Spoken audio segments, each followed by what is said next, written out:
My name is Amelia Carter.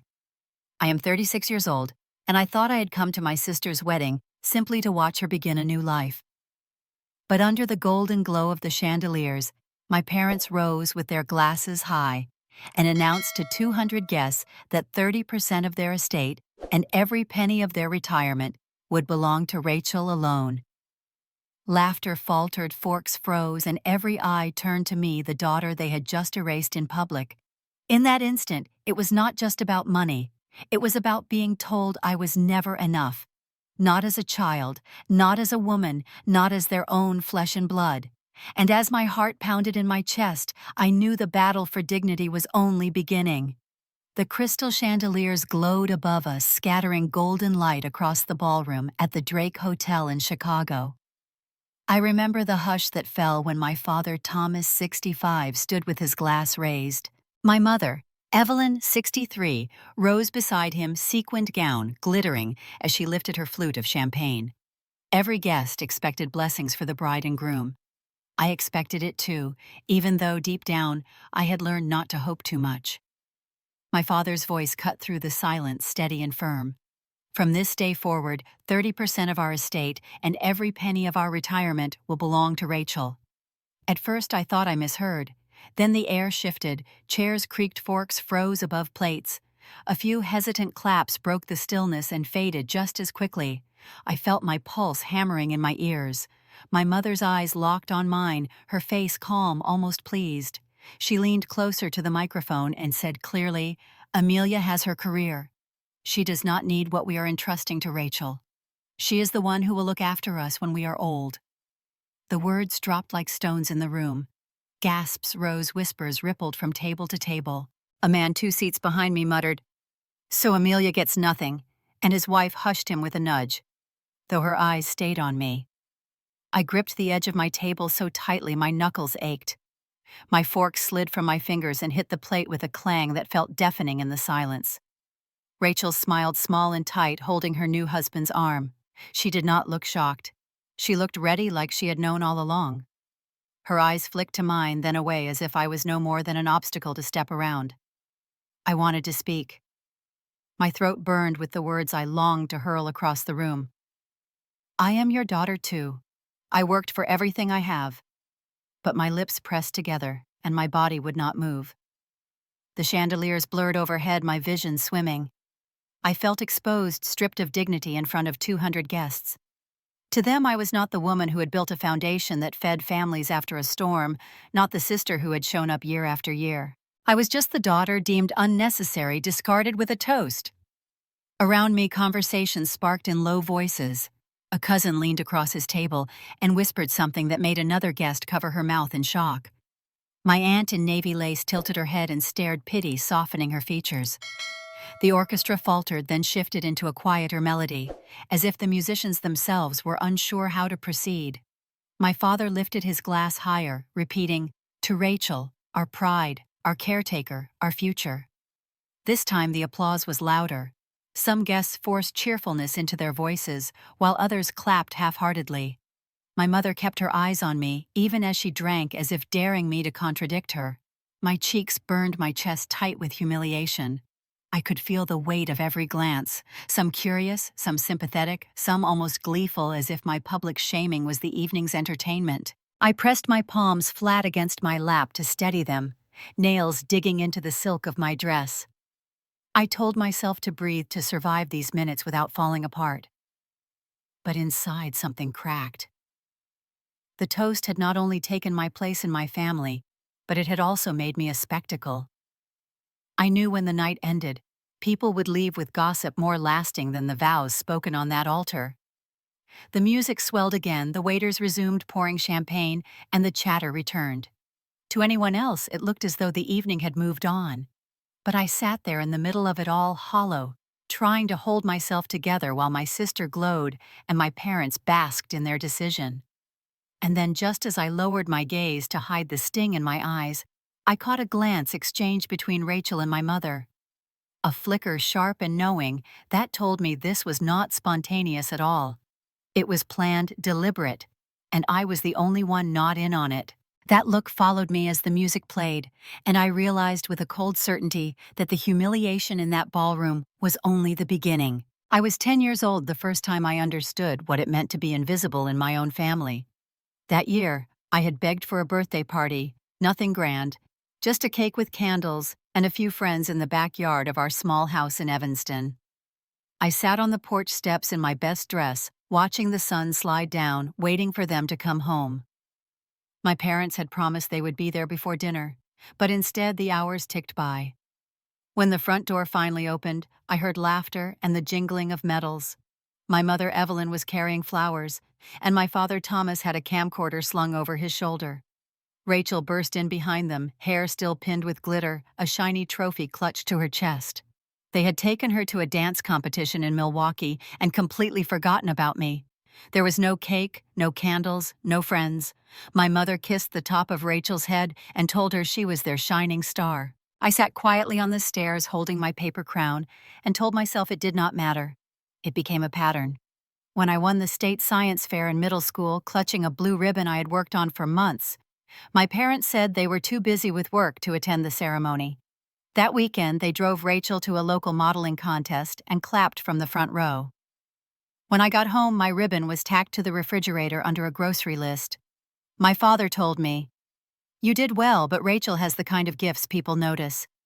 That sentence carved a hollow place inside me I never managed to fill. By high school, I stopped asking them to come to my events. I joined debate, I earned awards in writing competitions, but I would fold the certificates into a drawer. Rachel filled the living room with her crowns and costumes, and my parents displayed them proudly for guests. They liked to tell neighbors that Rachel was destined for greatness. When they introduced me, they said I was smart and dependable, almost like a compliment offered out of obligation. The older I grew, the more I understood that affection in our house was a currency spent entirely on Rachel. If she had a recital, everyone dropped everything to be there. If I had an exam, they told me to study harder on my own. I learned to cook simple meals when they were away with her. I learned to quiet my voice so they would not say I was jealous. The cruelest moments were not in what they forgot, but in what they said plainly. I remember one Thanksgiving when relatives asked my father how his daughters were doing. He smiled and said Rachel was the pride of the family, then turned to me and added that I was steady, the one who never caused trouble. The room laughed lightly, but the words pressed me deeper into the shadows. I was the background, the safety net, the one they assumed would always manage without attention. As I sat in that ballroom decades later, watching the chandeliers blur, all those memories flooded back with the sting of fresh wounds. The toast was not an isolated betrayal. It was the culmination of years of being sidelined, years of watching Rachel bask in a spotlight that never dimmed. My humiliation that night was simply the most public version of the same story I had lived since childhood. I pressed my nails into my palms, the echo of my father's old words still alive in my chest. Rachel is our pride. I could hear him as clearly as if he had said it again beside me. For the first time in years, I wondered if maybe they had always been preparing for this moment, setting the stage long ago, so that no one would question when Rachel became the heir to everything. The orchestra's swelled glasses clinked again, and I forced myself to lift my head. Across the room, Rachel caught my eye, and in her smile, I thought I saw more than triumph. There was something calculated there, something that reminded me of a secret I had never been told. It was the same look she wore as a child when she knew something was hers before anyone else did. And in that instant, I realized I needed to start watching more closely because the night was far from over. I built my life outside of that house of favoritism with grit and long nights, starting from a small office in downtown Chicago with nothing but a borrowed desk and a vision. Harbor Foundation became my second home, a nonprofit I founded to support low-wage workers and families shattered by natural disasters.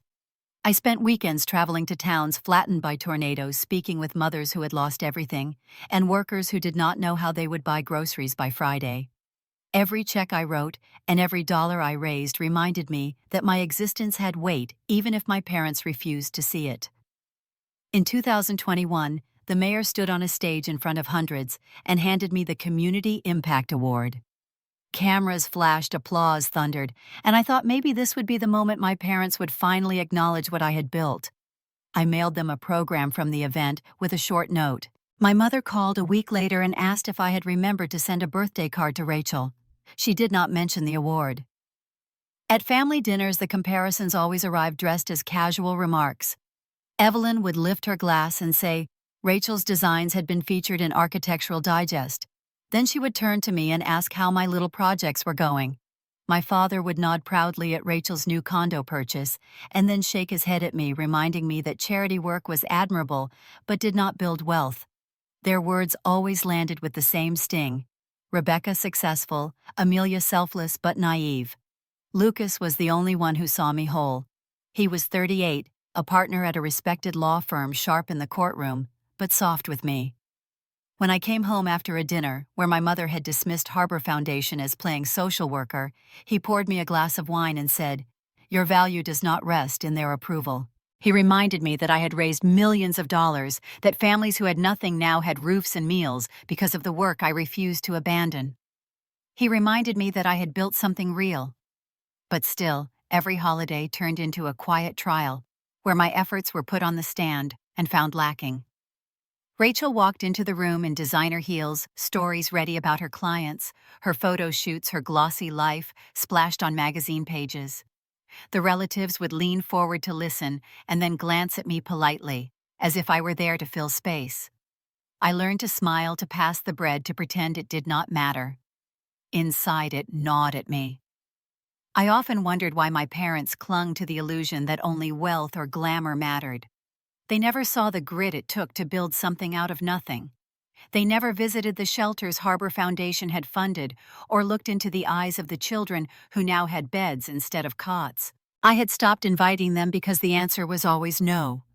It was easier for them to applaud Rachel's newest showroom opening than to stand in a community center rebuilt after a flood. Sitting at that wedding table surrounded by murmurs and stares, I felt the weight of all those years of dismissal pressing against my ribs. The toast was not just about money. It was about who mattered, and in their eyes, it had never been me. That truth burned more than the champagne sliding down my throat.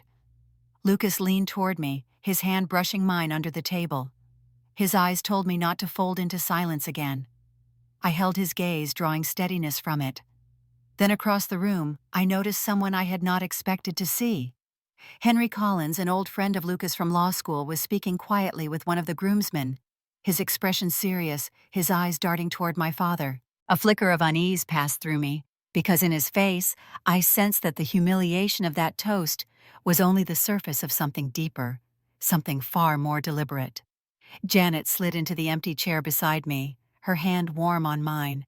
Her voice was soft, almost hidden beneath the strings of the orchestra. You are not the one who is wrong, Amelia. They are. Her words, fragile and quiet, steadied me more than the champagne I had been nursing. I nodded slightly, unable to trust my voice. For the first time that evening, I felt seen, if only by one person. Across the table, Lucas shifted his phone, buzzing in his lap. He glanced down, frowned, and leaned closer. His whisper brushed my ear. It is from Henry. My stomach tightened. I knew Henry Collins from stories, Lucas's old law school friend who had built a career in financial law. Lucas's eyes darkened as he scrolled. He just wrote, I noticed something unusual in the Carter estate documents. He wants to talk tonight. The words struck me like ice water. This was not some emotional outburst of favoritism. My parents had always played favorites, but this smelled of planning, paperwork, signatures. I stared at the candlelight trembling on the table and felt a chill climb up my spine. Lucas slid the phone so I could read the message myself. Short, precise, unsettling. Rachel's laughter carried across the ballroom as she twirled on the dance floor, oblivious, or perhaps perfectly aware. My mother's face shone as she followed her daughter with her gaze basking in pride. I sat still, pulse thudding, the sounds of clinking glasses and murmured conversations fading behind the roar in my ears.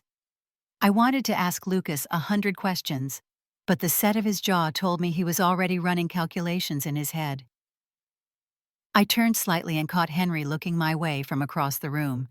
He lifted his glass in a small gesture, his expression grave. The groomsman beside him leaned in, nodding as Henry murmured something. My unease deepened. What had he seen? What exactly was hidden in those estate papers? Janet squeezed my fingers again. Do not let them take your dignity. Her voice quivered, though her eyes held steel. She had always been kinder than the rest of the family, but rarely had she spoken against my parents.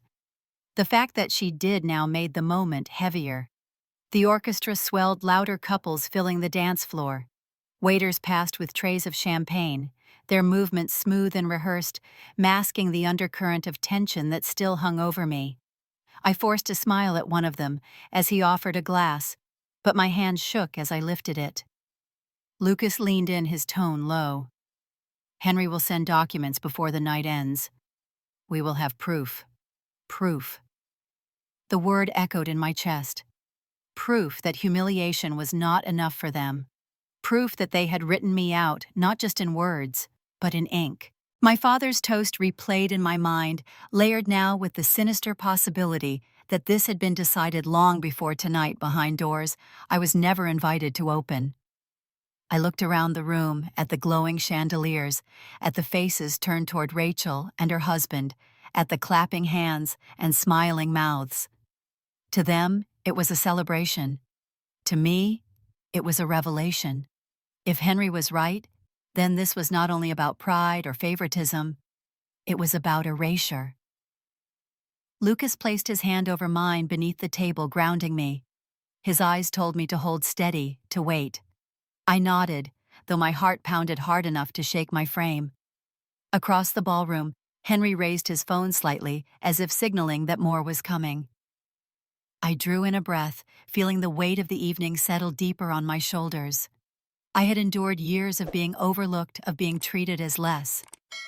Tonight, it felt different. Tonight, it felt like a deliberate strike meant to cut me out forever. And as the band shifted into another song and the crowd cheered, my phone buzzed in my clutch, a new message lighting up the screen. Lucas leaned closer as I slid the phone from my clutch, the glow of the screen catching in his eyes. The message from Henry was simple, just a link, and a line that read, "You need to see this now."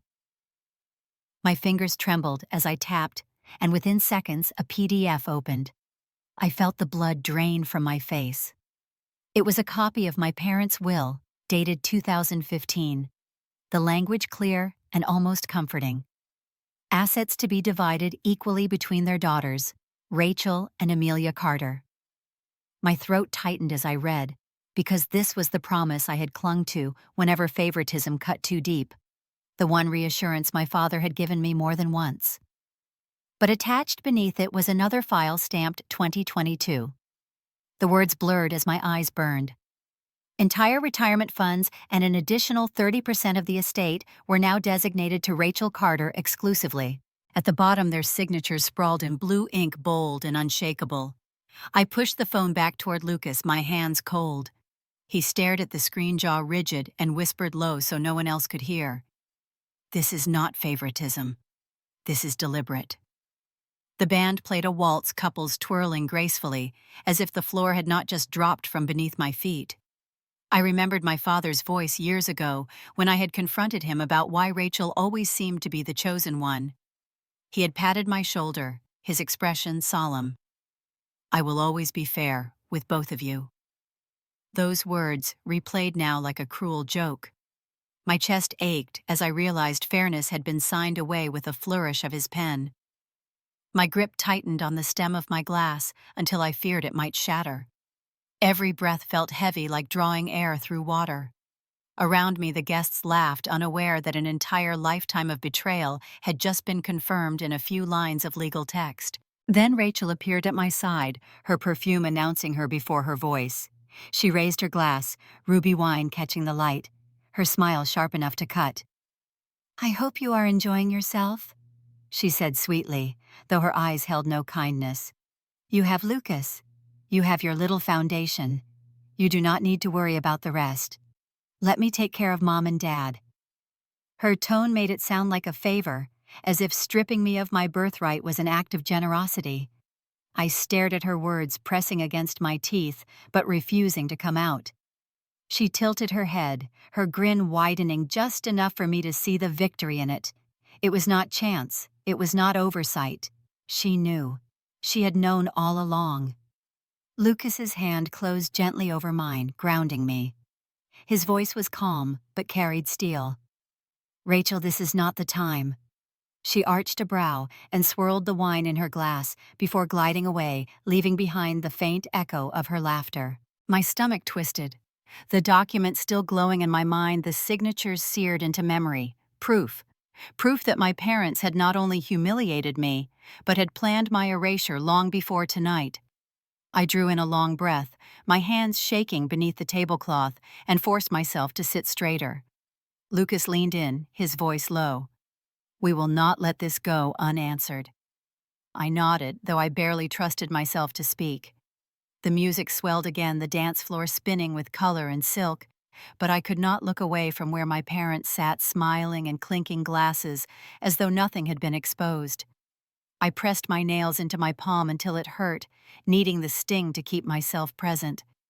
Somewhere between the laughter and the music, I caught sight of Henry again, his phone in hand, his expression grim. My heart pounded harder.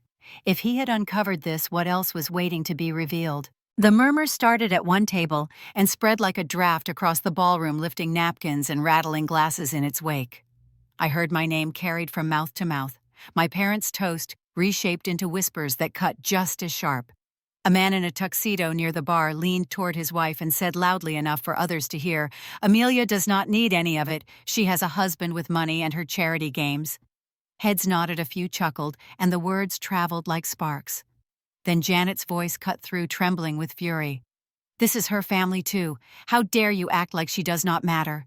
She had stood her frame small, but her presence sudden and commanding. The room shifted. Some looked away, others leaned closer. Rachel's friends clapped politely, trying to drown the tension with laughter, but the line had been drawn. One cousin raised his glass and declared, "My uncle and aunt have the right to do what they want with their estate." Another relative, older, frowned and muttered, "But fairness still counts for something." Douglas Parker. My father's oldest friend sat stiff with his hands folded on the table. He had nodded along at first, smiling at the announcement, but when someone mentioned that Henry had a copy of the old will, Douglas's expression changed. He leaned forward, his voice booming. "Thomas, is that true? Did you change the will after you promised both daughters would be equal?" The room went still again. My father gave a thin smile and adjusted his cufflinks, but his silence betrayed him. The guests pounced, voices rising. Some demanded explanations, others offered excuses on his behalf. My mother, Evelyn, snapped at Janet to sit down, her tone sharp enough to sting. Janet refused, her eyes locked on mine with a fierce kind of loyalty. I felt the pressure build, my cheeks hot, my heart hammering in rhythm with the arguments bouncing around the tables. To one side, guests defended my parents, saying I was already successful, that Rachel deserved security. To the other, people whispered that betrayal was betrayal, no matter how you dressed it. The ballroom was no longer a celebration. It had become a courtroom with no judge, only a restless jury. Rachel rose from her seat, her voice smooth. "This is not the time for this. We are here to celebrate love." But her words rang hollow, and the smirk she failed to hide made more than one guest murmur in disapproval. I caught sight of Henry near the edge of the crowd, his phone still in his hand, his jaw set. Douglas spoke again, his tone heavier now. "If this gets out, Thomas, it will not just be family business. People will know." The threat hung in the air like smoke. My father's face tightened. My mother's lips pressed into a hard line, and still, no one said the one thing I longed to hear, that I mattered. I stood halfway, then sank back, trembling at the weight of all the eyes on me. My glass shook in my hand, the champagne spilling slightly onto the white tablecloth. I had spent my life shrinking into corners, swallowing words, letting silence bury my pain. But the voices clashing around me made it clear that silence was no longer possible. The band tried to cover the noise with a brassy tune, but the melody collapsed under the arguments. Guests gestured wildly, some clapping, some jeering. The entire ballroom split down the center. My humiliation had grown into chaos that no one could ignore. I straightened in my chair, the tremor in my body giving way to a slow rising fire. If they wanted to strip me of dignity, I would not let them succeed quietly. I lifted my chin ready to speak as the crowd hushed in anticipation of my voice. My voice broke the silence, thin at first, but steady as it gained strength.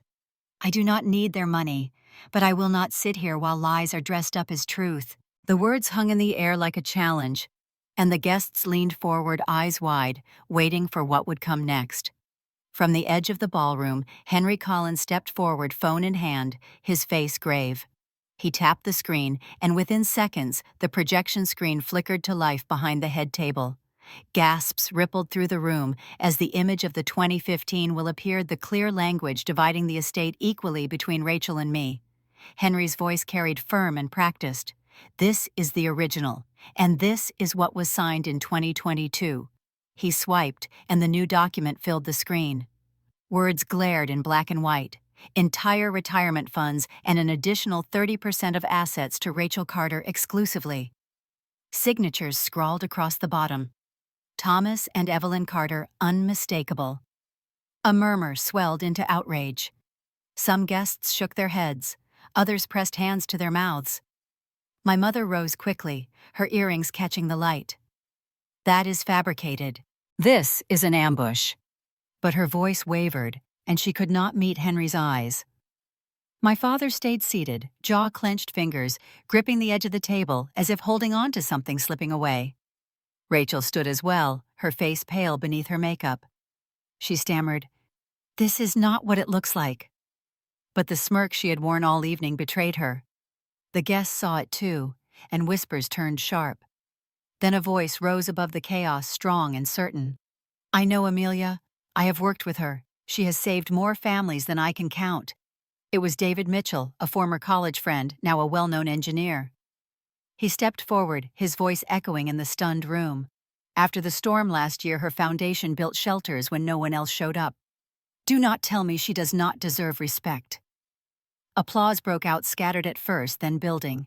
Guests who had stayed silent now clapped, some rising to their feet. My chest tightened, not with shame this time, but with a fragile kind of relief. For once, someone inside this circle was standing up for me. Lucas rose beside me, his hand tightening over mine. He looked directly at my parents, his voice low but carrying. "Justice does not belong to those who deceive." His words were simple, but they cut deeper than anything else that night. My parents did not reply. The weight of silence around them said enough. I stood taller, shoulders no longer bowed. Around me, the ballroom was no longer a courtroom where I was on trial. It had become a stage where the truth was finally visible. I met my mother's eyes, then my father's. Neither could hold my gaze. The screen still glowed behind them, the documents undeniable, the shame irreversible. I drew in a breath and let the noise of the room wash over me. The same people who had watched my humiliation earlier were now witnesses to their downfall. Somewhere near the back, a woman whispered, "This will follow them forever." I knew she was right. The image of that paper, the signatures, the lies unveiled in front of everyone would not vanish when the music resumed. As the applause faded and the guests exchanged uneasy glances, I felt the shift inside me harden into resolve. My parents had tried to erase me quietly, but their plan had collapsed in the light. The night was far from finished, though, and I could already sense the ripple of consequences spreading beyond those ballroom walls. In the days that followed, whispers from the wedding became headlines. Chicago society pages picked up the story after guests leaked photos of the projected will. What had begun as murmurs in a ballroom spread into the city like wildfire. Former colleagues of my father at the bank shook their heads in disappointment. Evelyn's friends from the church circle stopped calling.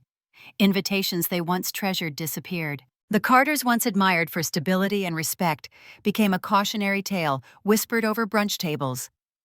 Rachel did not escape either. For years she had bathed in admiration, praised for her taste and her career in design. But now every interview request she received came with veiled questions about inheritance and favoritism. Her glossy magazine features dried up. Clients pulled contracts. Instead of the darling she had always been, she was seen as the child who stood silently while her parents erased her sister. Relatives who had cheered at the toast sent messages later, apologizing with vague excuses about pressure and confusion. Janet, steady as ever, visited me at Harbor Foundation's office a week after the wedding. She hugged me tight and whispered, "You were brave. You reminded them all that truth does not hide." I believed her, but the ache in my chest still lingered. My father called once, his voice stiff, asking to meet. I let the call go to voicemail. My mother sent a letter that began with excuses and ended with demands for understanding. I left it unopened in my desk drawer. For the first time in my life, I chose not to chase their approval. Lucas stood with me through it all, his hand always steady on mine, his words constant reminders that we were building something stronger together. We poured our energy back into Harbor Foundation. The scandal unexpectedly brought attention to the work we did. Donations increased. Volunteers signed up. The humiliation that had nearly broken me became fuel for something greater. At night, when I walked through the new shelter we opened on the south side, I listened to children laughing as they carried donated books to freshly painted shelves. The sound filled the hollow places left by my family's betrayal. It reminded me that I was not erased, no matter what my parents had tried to sign away. Rachel sent me a message once, short and sharp, accusing me of ruining her wedding. I deleted it without reply. She did not understand that she had done nothing that night except reveal who she had always been.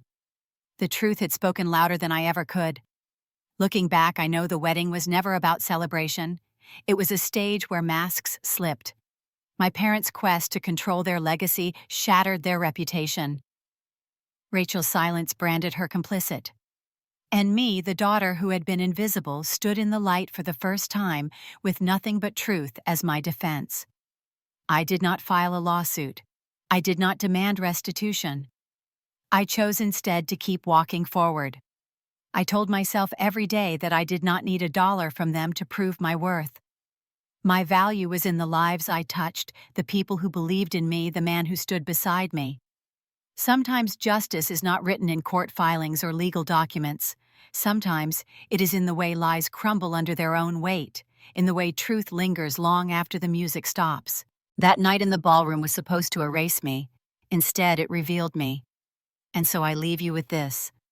If your family stood before the world and chose to deny you, would you stay silent? Or would you rise and let the truth speak for you? Tell me, what would you have done if you were sitting in my chair that night?